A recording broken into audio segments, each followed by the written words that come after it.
السلام علیکم، میں ہوں عفت نوید۔ دیپ جلتے رہے اس کی 20ویں قسط پیش خدمت ہے۔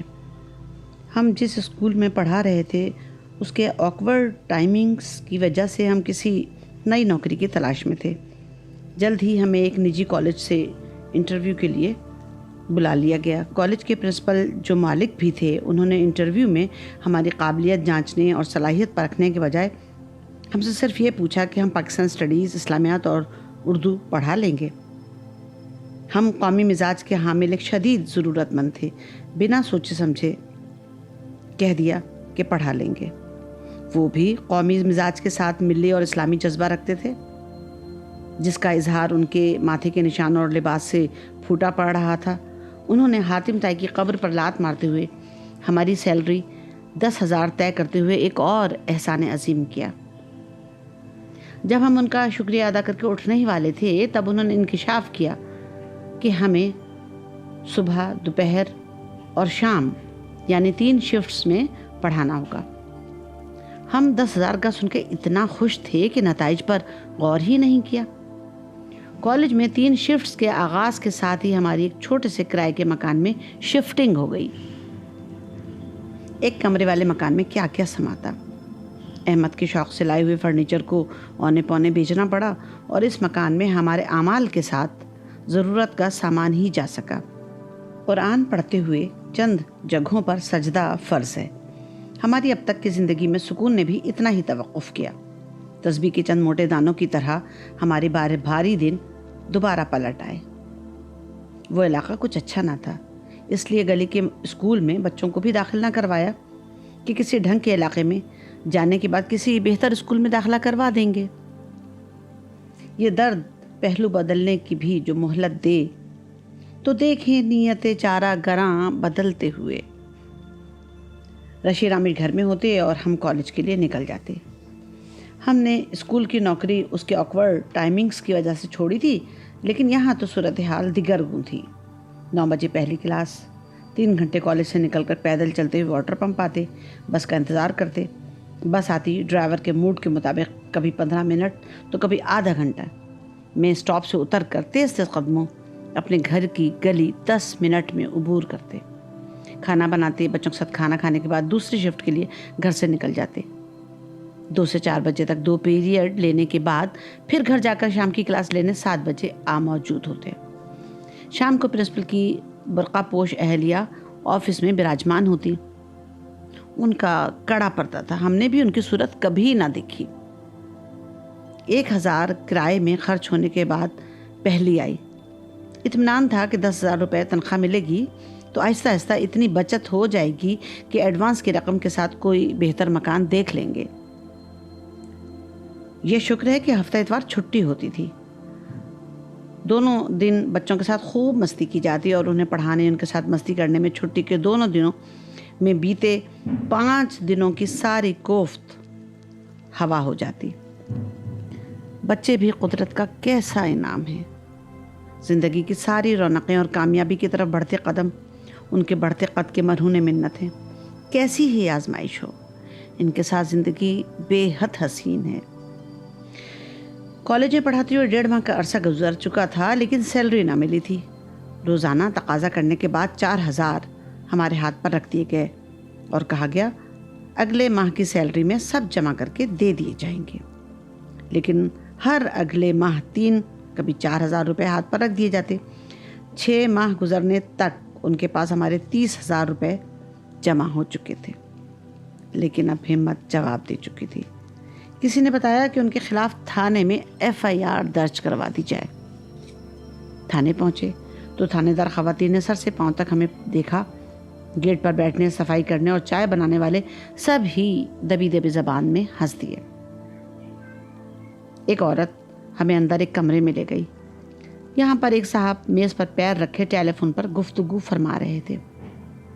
یوں تو سارے تھانے میں دن کے وقت اندھیر تھا، لیکن اس کمرے کی ساری کھڑکیاں کھلی ہونے کی وجہ سے دھوپ چنگھاڑتی ہوئی اندر آ رہی تھی۔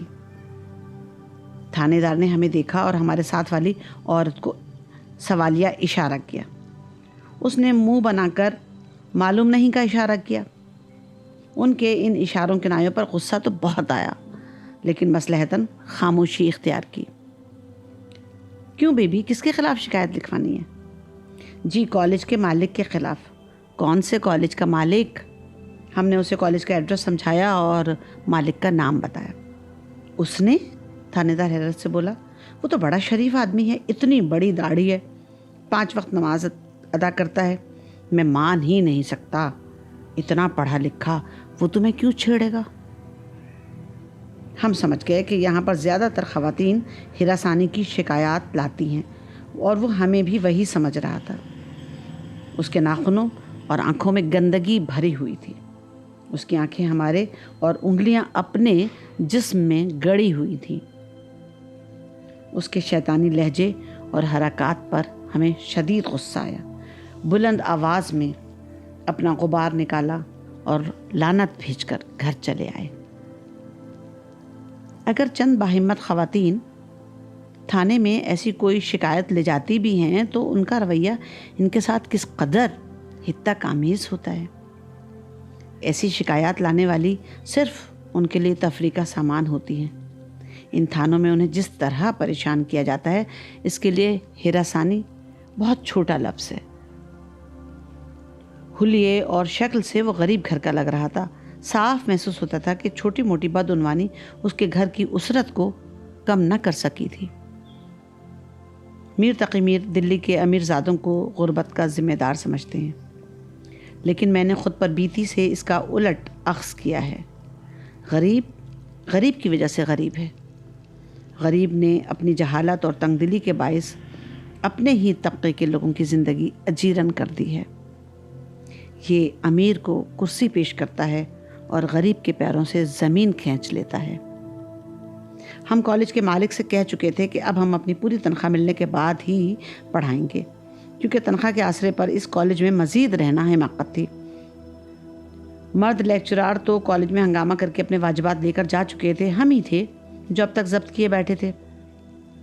جب کالج کے پرنسپل نے ہمیں آخری بار ہفتے کے دن تنخواہ ملنے کا آسرا دے کر شام کے وقت بلایا، تب تھانے دار کی بدتمیزی، ایک دن میں 3 مرتبہ کالج آنے جانے کی تھکن اور کسی نکمے طالب علم کی طرح ڈھیٹ قسمت پر غصہ اتارنے کا موقع ہمارے ہاتھ آ ہی گیا۔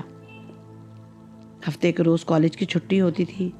موہوم سی امید ہماری اور ہم رشی رامش کی انگلی تھامے کالج کے آفس میں داخل ہوئے۔ موصوف اور ان کی برقع پوش اہلیہ غائب تھے۔ ہم نے ان کی آفس کی میز پر پڑا پلاسٹک کھینچ لیا۔ ٹیلی فون سمیت ساری چیزیں زمین پر گر پڑی۔ آفس سے باہر نکل کر کولر کو لات مار کر زمین پر گرا دیا۔ چوکیدار بھاگا چلا آیا، اس کی اپنی تنخواہ رکی تھی، دیکھا اندیکھا کر کے واپس چلا گیا۔ بچوں کے پاس بھی ماں کا غصہ کم کرنے کے لیے کھیل ہاتھ آ گیا۔ دنیا میں اپنا وجود ثابت کرنے کے لیے اٹھا پٹخ کتنی ضروری ہے، یہ جان چکے تھے وہ۔ انہوں نے بھی ہمارے ساتھ کالج کی مختلف چیزیں پھینکنا شروع کر دیں۔ لکڑی کے فرنیچر کو ایک دوسرے پر گرا کر اپنے تئیں ہم نے کالج کے مالک کو سبق سکھایا اور گھر واپس آ گئے۔ کچھ دنوں بعد ایک صاحب امریکہ سے آئے۔ امریکہ میں عزاداری کی روایات زندہ رکھنے کے لیے انہوں نے اپنے 14 سالہ بیٹے کو نہا خانی کے لیے پاکستان میں لینڈ کیا۔ اب ان مہربان کا نام بہت یاد کرنے پر بھی ذہن سے محو ہو چکا ہے۔ اس زمانے میں احمد کے لکھے گئے نوحے پوری دنیا کی شیعہ برادری میں بے حد مقبول تھے۔ انہوں نے احمد سے اپنے بیٹے کے لیے نوحوں کی ایک پوری کیسٹ منہ مانگی رقم پر تیار کرنے کے لیے کہا۔ ایسی بھی قسمت کبھی کبھی کھلتی ہے۔ احمد نے 75,000 کہے اور وہ راضی ہو گئے، اور جناب 3 دن میں 8 نوحے تیار کر کے وہ تو خوشی خوشی روانہ ہوئے، اور ہم فوری طور پر وہ علاقہ چھوڑ کر موتی محل کے سامنے کارسن کمپلیکس کے ایک فلیٹ میں منتقل ہو گئے۔ بچوں کا اسکول میں ایڈمیشن کرایا۔ یہاں second hand bed room set, first hand بیت کے صوفوں اور خوبصورت شو پیس سے گھر کی آرائش کی، اور بچوں کے لیے 28,000 کا کمپیوٹر لیا۔ اصفر رضوی کراچی کی علمی، ادبی اور سیاسی شخصیت تھے۔ ایک بڑی سیاسی جماعت سے وابستگی بھی تھی۔ کوئی 7-8 برس ہوئے انہیں گولی مار دی گئی۔ سنا ہے اپنوں ہی نے بھتہ نہ دینے پر جان لی۔ انہوں نے اپنے کئی اسکول کھول رکھے تھے، اب کالج بھی کھول لیا تھا۔ ہم نے وہاں اپلائی کیا تو دوسرے روز ہی کال آ گئی۔ یہاں بھی 3 سبجیکٹ پڑھانے کی شرط پر ہمیں بطور لیکچرر نوکری مل گئی۔ زندگی کی گاڑی بنا کسی ارتعاش کے آگے بڑھنے لگی۔ میری چھوٹی بہن ببلی کی بہت پیاری باصلاحیت 2 بیٹیاں ہیں اور وہ خود ٹیچر ہے۔ 16 سال قبل جب وہ امید سے ہوئی تو پریشان ہو گئی۔ وہ اپنی فیملی میں اضافہ نہیں چاہتی تھی۔ مجھ سے مشورہ کیا کہ نئی افتاد سے چھٹکارا کیسے ممکن ہے۔ ہم نے اس کے حوصلے اور اس اقدام کو بہت سراہا، ہمت بڑھائی اور اس کی بھرپور مدد کا وعدہ کیا۔ ہم نے اسے بتایا کہ ہماری سہیلی نے حال ہی میں گلشن اقبال کے بلاک 2 کے ایک چھوٹے سے کلینک میں، جو فیملی پلاننگ میں خواتین کی مدد کے لیے قائم کیا گیا ہے، وہاں بہت ہی کم پیسوں میں اس نے DNC کروائی ہے۔ وہ بھی چاہے تو اس امید کا گلا گھونٹ سکتی ہے۔ ہم اسے کلینک لے کر گئے۔ لیڈی ڈاکٹر نے اسے اگلے ماہ کی تاریخ دے دی۔ لیکن قدرت کے کام بھی عجیب ہیں۔ وہ روح جو ہماری معاونت سے ببلی کے بطن سے نکالی گئی تھی، ایسا لگا جیسے اسے ہمارے بطن میں الہام کر دیا گیا۔ 2 ماہ عجیب شش و پنج میں گزرنے کے بعد جب ہم نے چیک اپ کرایا تو معلوم ہوا کہ ایک ننھی جان کی دل کی دھڑکنیں ہماری دھڑکنوں کے ساتھ نغمے گا رہی ہیں۔ اب اس افتاد سے گھبرانے کی ہماری باری تھی۔ ببلی نے تو کومپل کو کھلنے سے پہلے مسل دیا تھا، پر ہمارے پھول نے تو دھڑکنا شروع کر دیا تھا۔ احمد کو بتایا تو خوشی کے مارے پاگل ہو گئے۔ ہم نے کہا زیادہ خوش نہیں ہو، ہم اسے دنیا میں لانے والے نہیں ہیں۔ ویسے ننھی جان کو قتل کرنے کا ہمارا بھی ارادہ نہیں، لیکن اپنی ٹینشن اور آنے والے دنوں کا خوف کم کرنے کا یہی طریقہ تھا کہ احمد کو جی بھر کر پریشان کیا جائے۔ ہمارے 10 بہن بھائی تھے۔ ہماری امی کبھی بچوں سے بیزار نہ ہوتی۔ ہم سب چھوٹے بہن بھائی امی پاپا کے ساتھ سفر کرتے تو امی مسافر خواتین کے پوچھنے پر 5 بچوں کو اپنا اور 5 بچوں کو اپنے بہن یا بھائی کے بچے ظاہر کرتی۔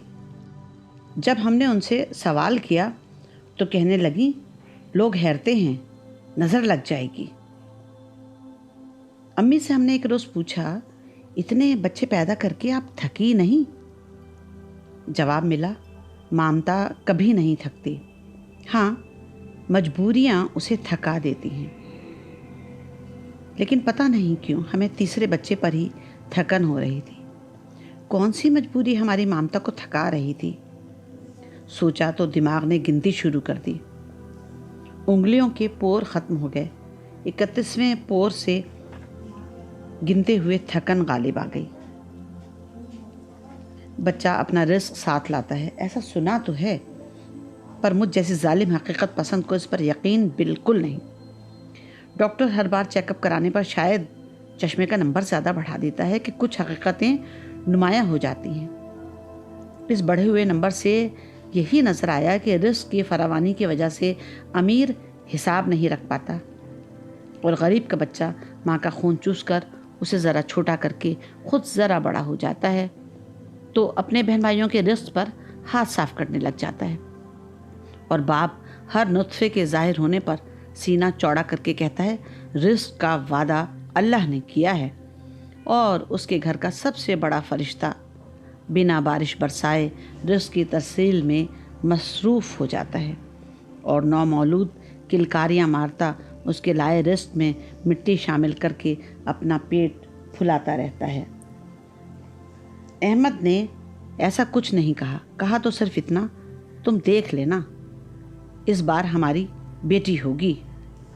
ہم نے کہا بچے کے اخراجات کیسے پورے ہوں گے، ہمیں تو نوکری چھوڑنی پڑے گی۔ انہوں نے کہا میں شاعری چھوڑ دوں گا اور نوکری کروں گا۔